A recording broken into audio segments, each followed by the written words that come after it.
Thank you very much, and thank you for all for joining us today. So we're going to talk about the brand multiplier effect of customer experience and also the commercial return that an exceptional experience delivers. And it's a huge pleasure to be joined here today by Jodie and Sarah from Suzuki. Yes, morning everybody, I'm Jodie Brooke. I lead brand communications for Suzuki Cars in the UK and Ireland. Yeah, and good morning, lovely to be here. I'm Sarah Featherstone and I lead the CX programme for Suzuki UK and Ireland. And the work that we do together gives us a really unique perspective. So at Kantar, we run the brand tracker and also the customer experience feedback program. So the CX program gets feedback from customers after they've bought a car in the dealership, but also after they've had their car serviced. And so that really helps dealers understand where they need to make day-to-day improvements, but also it helps inform the leadership team where they need to make business investments. But the customer experience program's also been vital for shaping the refreshed brand positioning of Suzuki and informing the latest campaign. So we're going to talk about that in a little while. But overall, it gives us a really connected view of Suzuki's prospects and Suzuki's customers. And really, what makes the Suzuki brand both meaningful and different. And you're going to hear the term meaningful, different over the course of this session an inordinate amount of times. We're going to make it super mentally available for you all. Talking of how brands grow. So, fair enough. Certainly, brands all need to be salient. They need to come to mind quickly at the next point of purchase.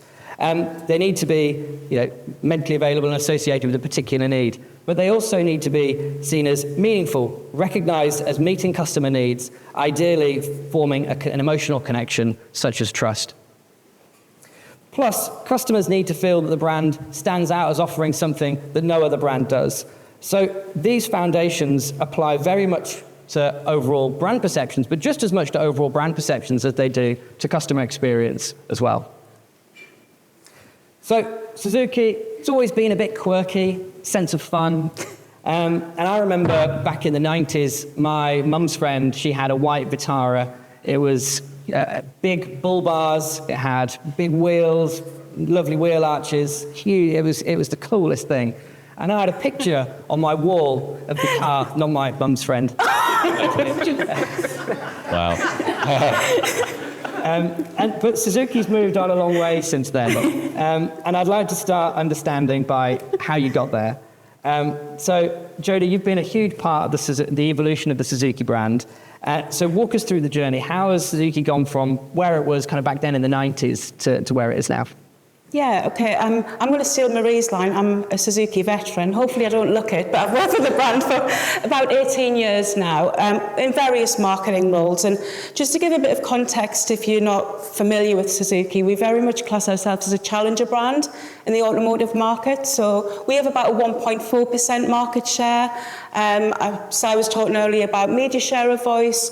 We're about 4%, where the likes of your Kias and your Nissans are about 10 to 12. So we've always had that challenger brand mentality. And one of the things we've always said to our agencies is we can't outspend. So how do we outsmart these brands? How can we get our share of the pie? And we've done a lot in our time, as you can see from some of this, of what you've described, Pete. We had brand ambassadors on deck, take that. We owned Saturday Night TV with ITV. We were the brand that owned that, as well as we had Gogglebox. We sponsored Gogglebox as well. So we felt we've pushed above our weight on what we can do. And as you said, had fun along the way. But as a brand owner, we do what we all do, right? And we look at our insight. And whilst our awareness was growing, which was great, it actually hurt me as a brand leader that our consideration and our affinity to the brand actually wasn't. And what the CX was telling us is customers or potential prospects saw us as beige. They didn't really know what we stood for. They didn't not like us, but they didn't like us enough to connect with us or have an affinity to us. And it taught me a really important lesson. You need to be more than fun. You can't just be fun and own that. So working with Sarah and looking at CX, I really wanted to dive into, why did people buy a Suzuki car? What was it about the brand? So if we could take some insight from that, then maybe that could help us on our journey. So about 5 years ago, our senior management team, they also met to say, we need something for the brand. What do we stand for? At the same time, the marketing team did. And we used our research. And what was coming out of that was a sense of pride, a sense of trust. And we kept seeing this, and we thought there's something in that. And at the time, our Director of Sales and Marketing went, Jodie, we've got it. We've got a brand strategy. We know what we're going for. We are going to be the trusted brand for those who are proud to be different. Came from inside. Went, that's really funny, Dale. Marketing have come up with a strategy, and our strategy is good different. So that's how we led to our current brand proposition.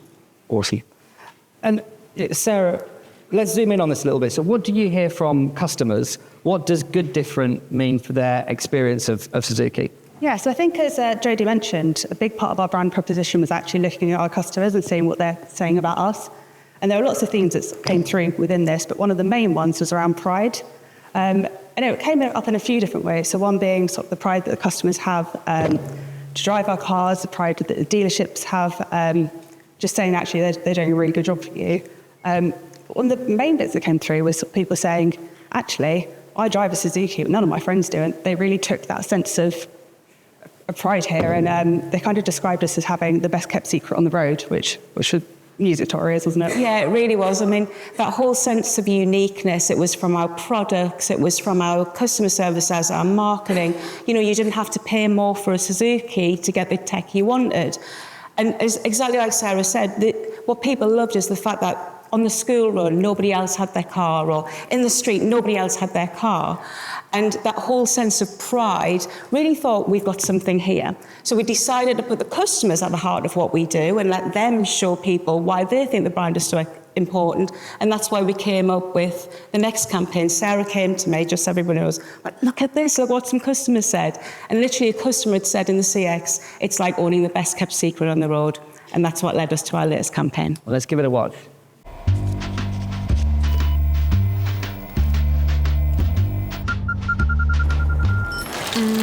Ain't it good? So good, so good, so good. Ain't it good? So good, so good. Ain't it good when you know what you have and you have what you know you want? The new Suzuki Swift. So good, owners don't want just anyone having one. Suzuki. Good different. There's not many campaigns where you try and hide the product. Can you imagine having the conversation with your Japanese MD who loves the product to say, guess what we're going to do in our next advert? We're going to hide the cars. That was a very long meeting, I don't mind telling you. It's a great car. It's won a whole raft of awards. Yeah, it's just recently, we're delighted it's achieved UK Small Car of the Year, and it's also been Top Gear Small Car of the Year. And from a marketing point of view, I have to put it out there, but we've also won various DMA awards, Gold Awards, before the Through the Line campaign. So we're absolutely delighted with how it's worked. Fantastic. And the messaging around Good Different is really starting to land in the positioning of how customers perceive Suzuki. And this is starting to also flow through in the brand tracking results. We've seen a steady increase in consideration towards Suzuki over the past few years. And this is really vital for ensuring that Suzuki is on a customer's shortlist so that they're much more likely to visit the website, come into the store, talk to one of the dealers, and ultimately experience part of the good difference of Suzuki. And this kind of gets me to how perceptions are formed. So certainly we recognize that TV advertising is typically the single biggest influencer of brand perceptions. And the rest of paid media, along with TV, together contributes around 25% to total brand perceptions. So this obviously has a vital role in bringing to life the brand and the positioning, and everybody in the company can really get behind this. But a brand is really formed of all of the combined associations that we have about companies, often formed over a lifetime. And so a huge amount of it is created by the experience, the product, and going into a dealership, getting the car serviced. And the customer experience itself typically accounts for about half of that 75%. So the website, the dealership, the dealers, they all need to work really hard to build on these expectations of the brand.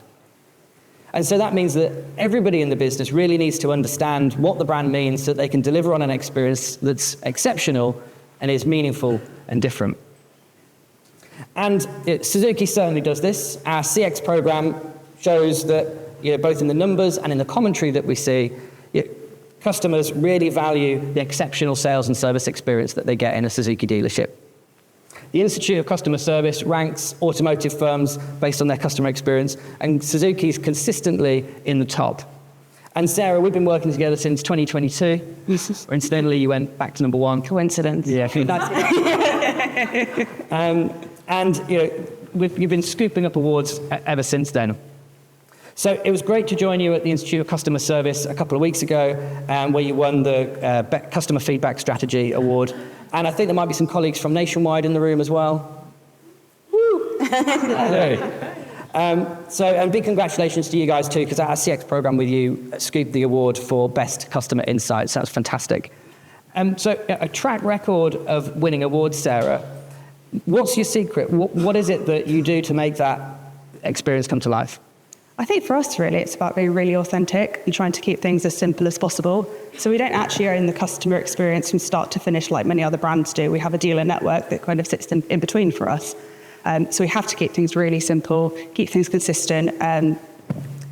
It really helps. Another thing that makes us a little bit different is that we don't incentivize CX. We haven't got people sitting there going, oh, actually, can you score us a 9 or a 10, and really sort of tinging that customer experience there. So we can get some really, really good feedback, and we can action it and just really put customers at the heart of what we're doing. I think that's it for us. I think not incentivizing NPS, we're going to see a little bit later some of the experience scores. And I think it's important to bear in mind they're scores that are achieved not because your dealers are incentivized, but because of the experience that you're creating. Exactly that. And in May, we're going to launch our Brandsy 20th anniversary report. And this takes in the major themes over the last 20 years. And trust and how it's built in customers' minds is one of those themes that comes true. And we'll talk about credibility, consistency, and the need to form an emotional connection with customers. And so in 2023, you won Trusted Quality Provider. Yep. Congratulations. And from our CX program, these factors really ring true to customers talk about not just the little things, but also the care that dealers have, the attention that they pay. Yeah, I think trust is really important for us. It forms part of our questionnaire that goes out to our customers. We ask them about it. But as you can see from all those comments on the screen, trust isn't built overnight. So not one of those will make someone trust a dealership and trust the people they're working with. But it's all of those comments together that really build that sense of trust. And it really rings true for us. And I think as part of a brand, I think we all agree in this room, trust isn't something you can own. You've got to earn it. You can't buy it, so it comes over time. Yes. What I love when you look at when you compare non-customers and customers, and if you take brands of a similar size, you can see that the meaningful difference of Suzuki is built on something real. So we're looking here at brands that often are quite quirky, have a real cult following, like Skoda, and we can see that Suzuki is ahead of them in the incremental equity that it builds through its customer experience. So its customers are much more likely to say that they have a greater affinity towards Suzuki. So your customer experience, this is really what's driving the meaningful difference for Suzuki. And Jodie, we've talked a lot about the dealers, and they are the point where customers really get into contact with the human side of Suzuki. So what is it that makes the dealer special, and how do you create this? Yeah, absolutely, that is the case. They are the front facing to the dealers. I think one thing we say as a brand is we can go out and say we're good different, we can put all this advertising behind it. The minute somebody walks into a showroom, if they don't feel or see that experience that we're saying that we possess as a brand, we failed. So we are very close to our dealer, we call them dealer partners. Unlike a lot of manufacturers, our dealers are business owned. We don't own them, it's their businesses. So at the end of the day, it's their profit, it's their wealth on the line. But what we see with our network is they're very engaged. They're very passionate about making a difference. So what you're seeing on the screen behind you is examples of events that we hold. So we regularly hold what we call brand immersion events, where we check in on our strategy, we tell the network how we're performing, and we take their insight and their best practice and what they're learning as a result of all that. So we do regular training, we do various mystery shops, and of course we work very closely with Sarah on a CX point of view to see what are customers actually saying about us. And what you'll find is if you do go into a Suzuki dealership, you will get that essence of good different, but probably more at a regional level. The dealers are very personable with their customers. We have customers that have bought 10 cars from us, they know the dealers by name, and you get that sense of uniqueness from our network, which is all inherent through from head office right down to dealership. Yes. And it takes a lot of time, it takes a lot of effort, but I want to talk about the commercial impact of delivering that difference. So we find that difference has an outsized influence on growth potential. And this chart here shows that the more different a brand is, the more likely they are to grow over time. In fact, the most different brands are 4 times more likely to grow than the least different. And the commercial impact for Suzuki is similarly, it's really impressive. While your low CX dealers, they're still getting really strong customer experience scores in our program, there's a huge difference in the commercial impact that we see from those that are in the bottom half to the top half. So those that are in the top half have a much greater retention of customers over time, customers coming back and getting their car serviced again and again over 8 years. After 8 years, it's about 30% higher, 1.3x. But most incredibly, they get nearly triple the profit margin.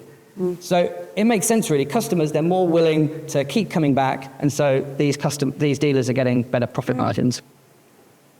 So, Jodie, Sarah, there's so many stories here. I'd like to touch on what makes you really proud to be to work for Suzuki and what you see all the time.